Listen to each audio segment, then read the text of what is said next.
കുമാരേട്ടൻ ബസ്സിൽ കയറി ടിക്കറ്റ് എടുക്കുന്നു. ആളുടെ ഇരിപ്പ് കണ്ടാൽ തന്നെ അറിയാം വളരെ സന്തോഷത്തിലാണ് ഇരിക്കുന്നത് എന്ന്. കണ്ടക്ടറോട് എന്തെല്ലാമോ തമാശകളും പറയുന്നുണ്ട്. അങ്ങനെ അയാൾ ഒരു കവലയിൽ ഇറങ്ങുന്നു. അവിടെ ബീഡി തെറുത്തിരുന്നിരുന്ന തൻ്റെ കൂട്ടുകാരൻ്റെ അടുത്തേക്കാണ് അയാൾ പോകുന്നത്.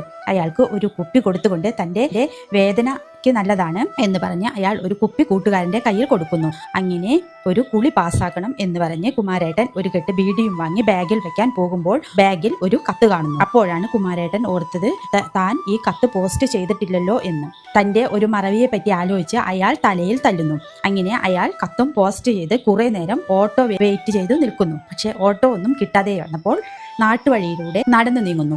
അപ്പോൾ ഒരു ജീപ്പിൽ 2-3 ആൾക്കാർ വന്ന് അയാളെ തല്ലി കാടിന്റെ ഉള്ളിലേക്ക് വലിച്ചു കൊണ്ടുപോകുന്നു.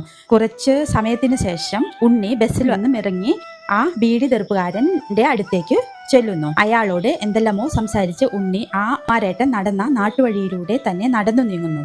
എന്തോ ഒരു ഞരക്കം കേൾക്കുകയും അങ്ങോട്ട് നോക്കുമ്പോൾ കുമാരേട്ടൻ ബോധമില്ലാതെ കിടക്കുന്നത് ഉണ്ണി കാണുന്നു.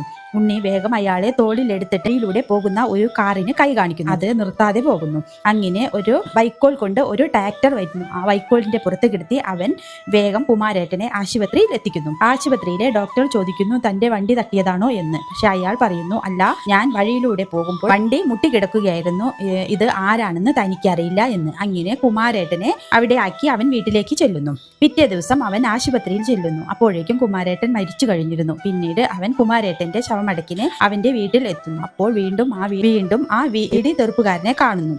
അങ്ങനെ ആളെ അറിയുമോ എന്ന് ഉണ്ണി ചോദിക്കുന്നു. അപ്പോൾ അയാൾ പറയുന്നു കുമാരേട്ടനെ അറിയാത്തവർ ആരുണ്ട് എന്ന്. അപ്പോഴാണ് അവൻ ഓർക്കുന്നത് എവിടെയോ കേട്ടിട്ടുണ്ടല്ലോ, എവിടെയോ താൻ വായിച്ചിട്ടുണ്ടല്ലോ കുമാരേട്ടൻ എന്ന പേര് എന്ന്.